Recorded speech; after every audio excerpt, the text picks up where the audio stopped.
여러분 안녕하세요. 반갑습니다. 이번 저희 신설 코너 제갈건 삼국지에 우리 구독자 여러분들께서 이제까지의 제 다른 강의들과 비교했을 적에 좀 관심을 많이 기울여 주신 덕택에 제갈건 삼국지가 순항중에 있습니다. 저도 힘이 나서 여러분들께 더 의미 있는 그런 철학적 메시지들을 하나라도 더 전달 드리고 싶고 또 많이 감사드리고 그렇습니다.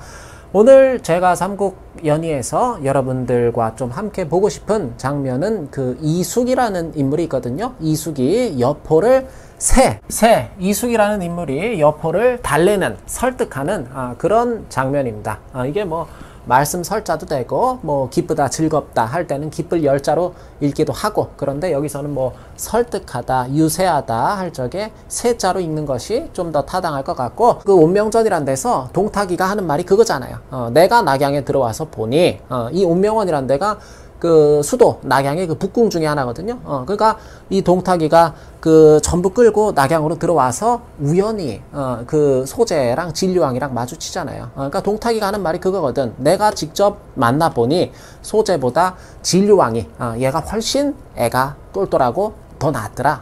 그러니까 소재를 폐위시키고 진류왕을 옹립하겠다 하니까, 이걸 물론 나중에 동탁이가 지 뜻을 결국 관철시키긴 하죠.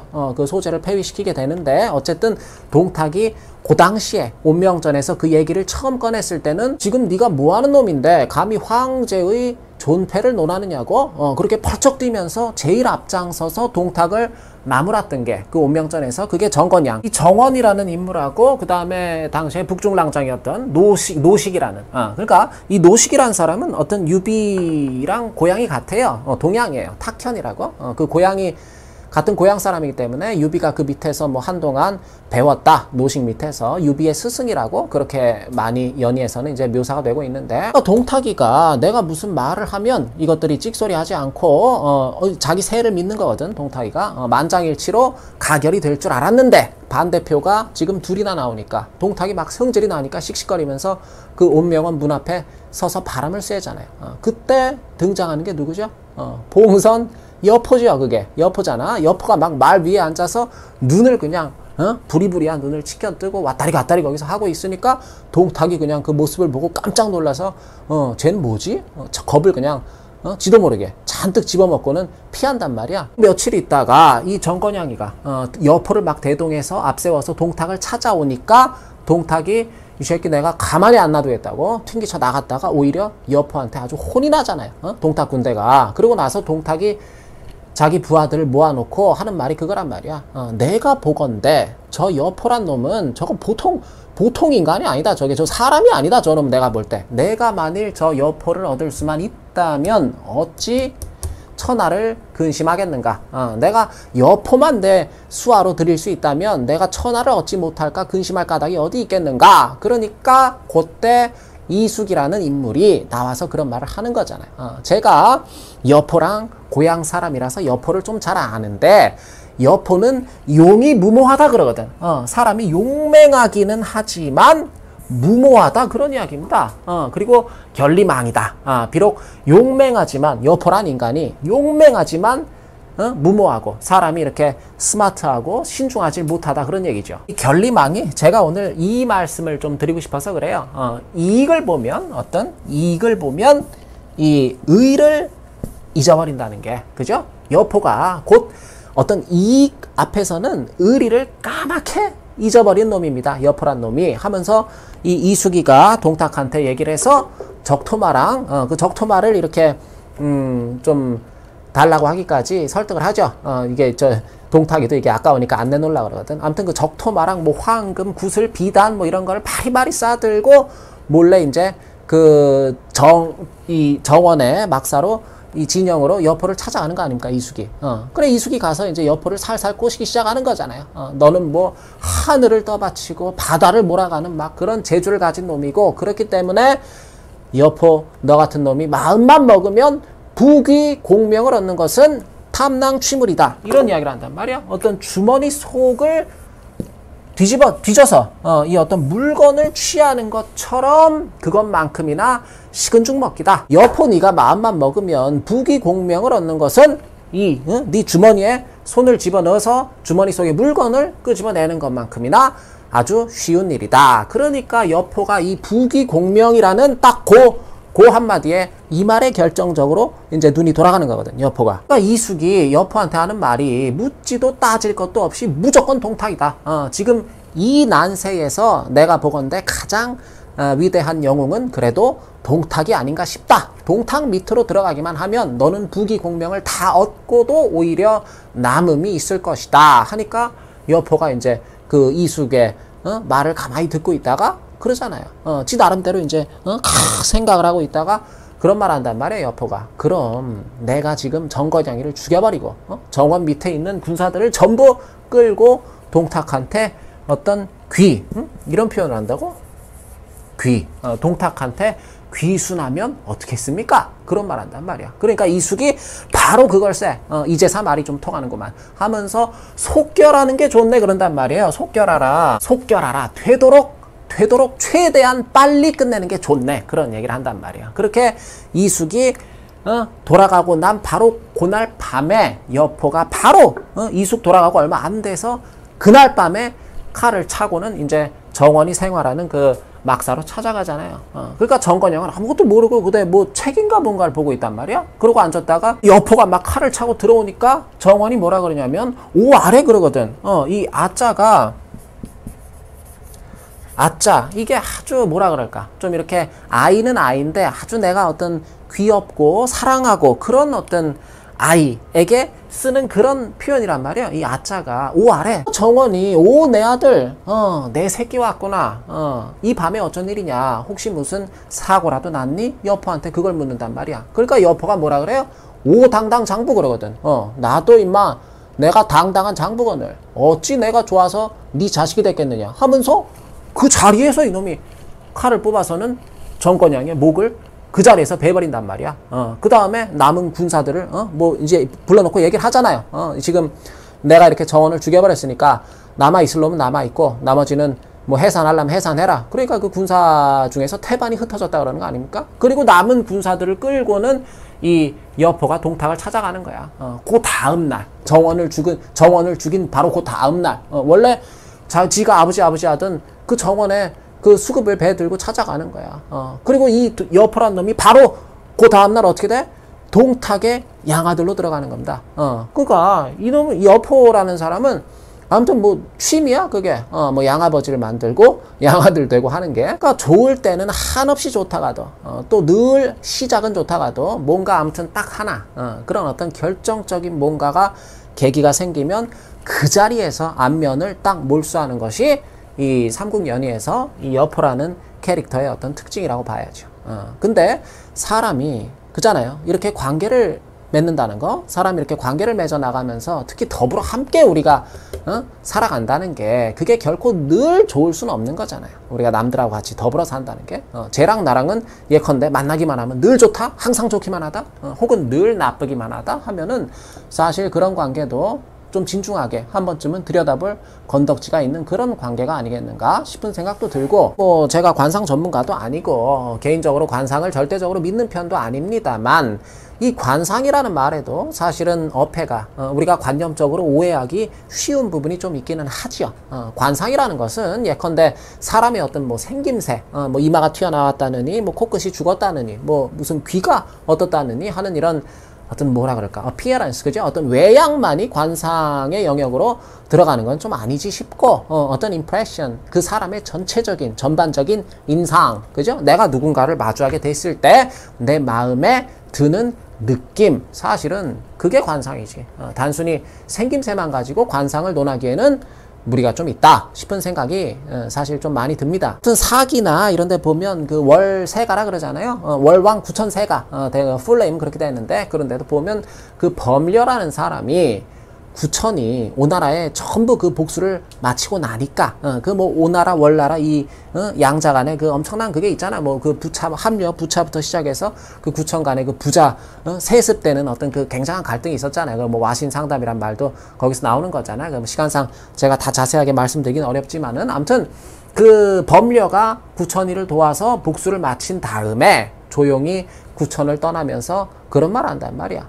날던 이런 말이에요. 날던 새들이 없어지면 좋은 활은 깊이 감추는 법이고 교토 어떤 교활한 날쌘 토끼가 죽고 나면 달리던 사냥개를 삶아 먹는 것이다. 달리던 사냥개는 삶아지는 법이라. 그러니까 구천은 그 상이 법률하는 말이 그거야. 구천은 그 관상이 어떤 장경조회다 그거예요. 어떤 목이 길고 이 부리가 새 부리처럼 이렇게 입이 새 부리처럼 튀어나왔다 그런 이야기입니다. 장경오회라고도 하고 뭐 까마귀 오자 쓰기도 하고 새조자 쓰기도 하고 똑같은 말이에요. 뭐 까마귀도 새니까. 아무튼 이런 구천이 같은 관상들은 특징이 뭐냐면 가여공 환란 어떤 근심과 어려움은 함께 더불어 할 수 있으나 이 즐거움은 함께 하기가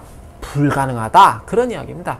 어려움과 근심 이런 거는 얼마든지 같이 할 수 있지만 즐거움을 같이 할 수는 없는 사람이라 지금 환란이 사라졌으니 오나라라는 그 환란이 사라졌으니 난 괜히 아까 그잖아 이 토끼 사냥이 끝나면 사냥개를 잡아먹는다 그러는 거 아니에요. 나는 괜히 끓는 물 속에 들어가는 신세가 그런 사냥개 신세가 되기 전에 떠나겠다 하고 그리고 아듀 하고 떠난 거란 말이야. 법렬한 사람이 아주 깨끗하게. 삼국지에서 이 여포는 월왕 구천하고는 약간 이 반대되는 대비되는 사람이 아닌가 싶어요. 어떤 가여공락 불가여공 환란이다. 그래서 오직 즐거움만 함께 할 수 있고 근심과 어려움은 함께 할 수 없는 그런 캐릭터가 여포가 아닌가 싶은 생각이 좀 들고요. 특히 우리가 동양에서 이 의에 물론 뭐 서양에서도 뭐 정의란 무엇인가 그런 거 뭐 정의에 대해서도 한창 붐이 일고 그랬었지만 아무튼 고대로부터 동양에서 이 의라는 거 의의 반대말은 물론 의의 반대말은 불이긴 하죠. 불이긴 한데 철학적으로는 항상 이 의에 반대되는 개념은 이 리입니다. 리 어떤 이익 내지는 이득 그게 의의 반대말이란 말이야. 그래서 그 논어나 이런 데도 보면 공자께서도 뭐라 그럽니까? 뭐 이인편 이런 데 보면 이 군자 유어의고 소인 유어리다. 그래서 군자는 의로움에 대해서 잘 알아듣는 법이고 소인은 이로움에 대해서 잘 알아듣는 법이다. 그래서 나중에 이제 논어 헌문이나 이런 데도 보면 자로가 공자한테 어떤 이 성인에 대해서 묻는 그런 대목이 나온단 말이에요.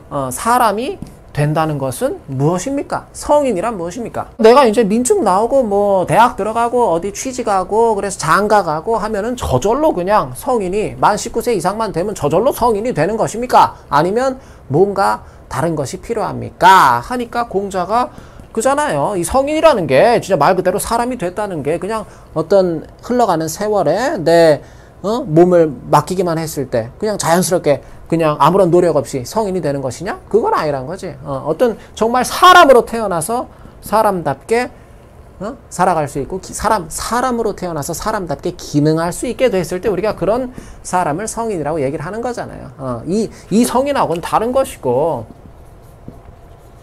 이 성인이 된 다음에 이 성인이 되든지 군자가 되는지 하는 것이죠. 그죠? 그러니까 공자가 이 성인, 어떤 사람이 된다는 것은, 뭐 지혜와 탐욕을 줄이고, 뭐 용기, 뭐 예약, 여러 가지 이제 이야기를 해준단 말이에요. 자로한테. 그러니까 자로가 공자한테 저도 이 성인에 대해서 제가 따로 생각해 둔 바가 있습니다. 하면서 하는 말이 그게 사실 유명한 말이잖아요. 자로가 결리사이다 그런 말 한단 말이에요. 어떤 이익을 보게 됐을 때 우리가 결리사이다. 이익을 보거든 의로움을 생각한다. 이게 그런 이야기잖아요. 내가 어떤 이득을 보게 됐을 때 살면서 이 의라는 것은 제가 항상 이게 맹자에서는 어떤 수호지심으로 그렇게 연결이 되는 거라고 얘기를 드렸잖아요. 많이 의지단이 수호지심이기 때문에 그러니까 내 잘못을 부끄러워하고 남의 잘못을 미워할 줄 아는 마음. 개념적으로는 그게 이 의란 말이죠. 내가 인생을 살아가면서 어떤 이득을 보게 됐을 때, 이익을 보게 됐을 때 그 이득을 취하는 것이 나 스스로에게 모종의 부끄러움을 유발하느냐, 그렇지 않느냐를 면밀하게 스스로 살펴서 만일 나로 하여금, 스스로로 하여금 작은 부끄러움이라도 느끼게 만드는 그러한 이득이라면 취하지 않는 것이, 그게 진정 의리를 아는 의로운 사람이다 하는 그런 이야기가 되는 것이고, 뒤에 이제 논어 개시에 가면 견득사이다, 한 글자만 바꿔서 견득사이다. 그래서 또 나오잖아요. 이 계속 논어에 나온단 말이야. 그러니까 어떤 수익을 볼 때는 그것이 의로운 것인가를 생각하라. 그래서 율곡이나 이런 분들이 나중에 이제 이거를 어떤 그 경목요결이라는 걸 지으면서 거기서 구용구사다 해서 그 구사의 항상 그 구사의 마지막은 이 견득사이로 끝나는 거 아닙니까? 율곡이 하고 싶은 말은 그거죠. 아주 꼬꼬마 어린 애들한테 너들이 훗날 인생을 살아가면서 이득을 보게 되거든, 어떠한 이득을 보게 되거든 항상 그것이 의로운 것인가를 생각하라. 그 이득이 나를 부끄럽게 만드는 것은 아닌가, 그거를 생각하라, 그 얘기야. 그래서 우리 항상 동양에는 우리 불가에도 보면 경어 스님인가요? 그분도 뭐라 그러세요? 횡재를 기뻐하지 말라. 이 잃은 자의 슬픔이 있다, 그거지. 횡재를 기뻐하지 말라, 그런 거죠. 그래서 오늘 이 연의에 나오는 이 결리망이라는 표현은 사실 이게 장자에 나오는 말이거든요.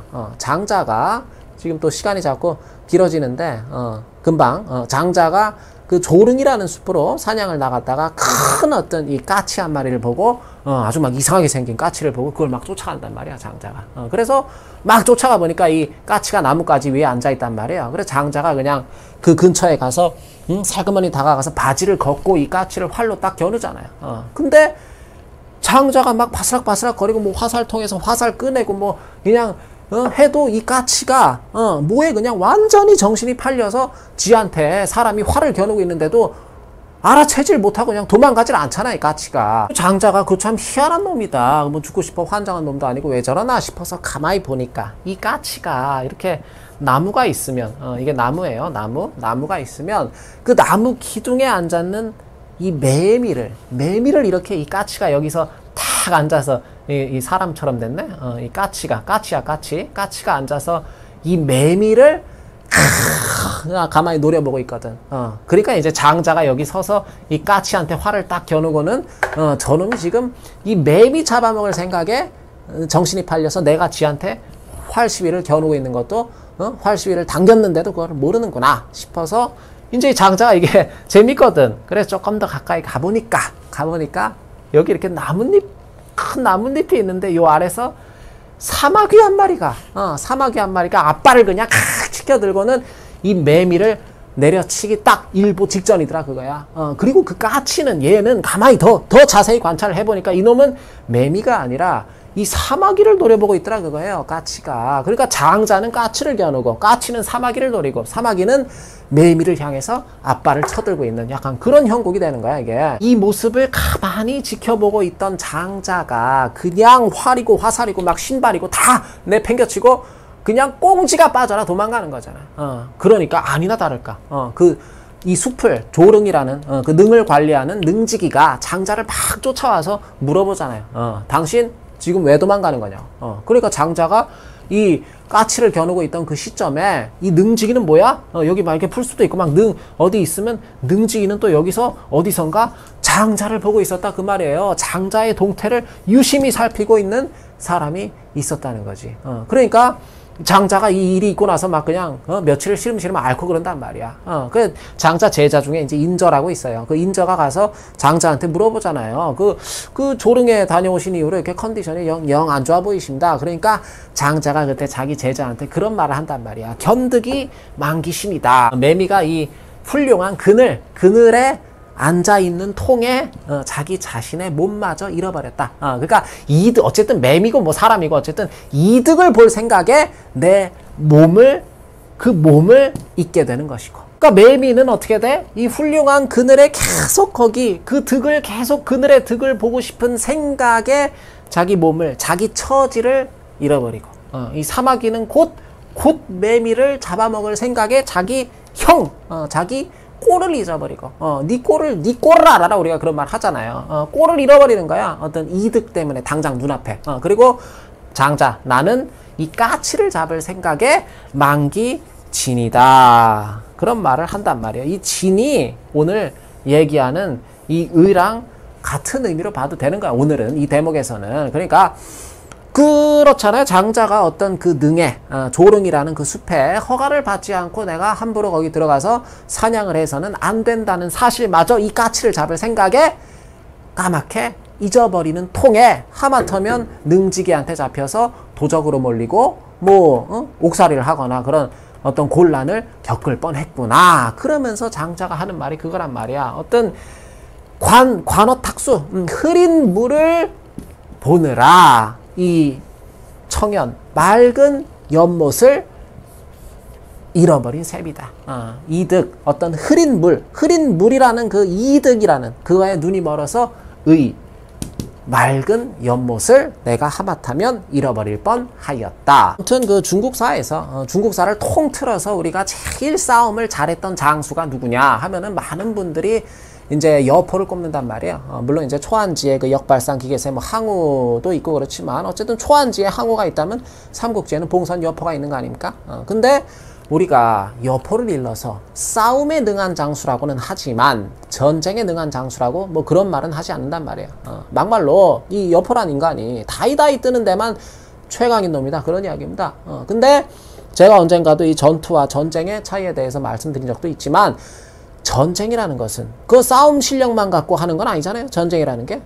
뭐 무조건 상대를 막 전부 몰살시키고 전부 그냥 쌀 한 톨 남겨놓지 않고 다 뺏어오고 다 죽이고 다 뺏고 다 털고 그래서 이득만을 극대화하려는 목적으로 수행하는 것이 전쟁은 아니다. 그런 이야기입니다. 전쟁에도 의가 있는 거란 말이야. 어떤 뭐 부상자나 그죠? 노약자나 아녀자에 대한 배려도 있는 것이고 여러 가지 가치들을 10분 고려해 가면서도 정말 피하려고 했지만 어쩔 수 없이 하게 되는 게 그게 전쟁이잖아요. 그래서 나중에 보면 뒤에 또 그런 장면을 제가 말씀드릴 기회가 있을지 모르겠지만 유비, 관우, 장비가 한꺼번에 다 달라붙어도 도저히 어떻게 해볼 수가 없었다는 그런 실력을 가진 여포였다지만 우리가 여포를 훌륭한 싸움꾼이라고는 이야기해도 그 누구도 여포를 훌륭한 장수라고는 이야기를 하지 않는 것입니다. 허헤이, 그래, 흐후흑이란 말, 중국 사람들 좋아하는 말이에요. 어떤 이게 많이 쓰는 말이에요. 중국에서 어떤 낚어죽이 두껍고 이 마음이 시커멓다. 거무륵자잖아요. 후흑, 낚어죽이 아주 이 철면피에다 이 속이 아주 시커멓다. 이제 그런 이야기입니다. 여포가 전형적인 이 삼국지에서 어떤 후흑한 그런 캐릭터잖아요. 이 현대 사회라는 것이 우리가 좋든 싫든 어쨌든 자본주의 사회를 살아가고 있고, 이 자본주의라는 것 자체가 그 시스템 자체가 어떻게 그죠? 최소한의 노력으로서 이익을 막 극대화해서 그렇게 어떻게 내가 자본을 장차 축적해 나갈 것인가에 대한 어떤 그런 걸 고민해야 되는 시스템이기 때문에 어쩔 수 없이 그런 데 초점이 맞춰져 있단 말이에요. 이제 최소 투입을 통해서 어떻게 최대의 어떤 결과물을, 그죠? 아웃컴을 얻어낼 것인가. 거기 초점이 들어가 있단 말이야. 그러니까 이런 사회를 살아가면서 우리가 전부 그러니까 이 리에 어떻게 내가 리를 극대화할 것인가에만 다들 골몰하고 있는 그런 현실을 살아가면서 우리가 의를 생각하기란 현실적으로 참 쉽지 않은 게 그게 사실인 것 같아요. 근데 적어도 우리 동양의 사회에서는 동양이라 그래가지고 무조건 이득 보는 게 나쁘다, 맨 손해만 보고 살아라, 그런 주장을 하는 건 아닙니다. 근데 그런 이야기라기보다는 대개 동양에서는 어떤 불합리리, 어떤 도리에 합치되지 않는 이 불합리리 이런 얘기를 한단 말이에요.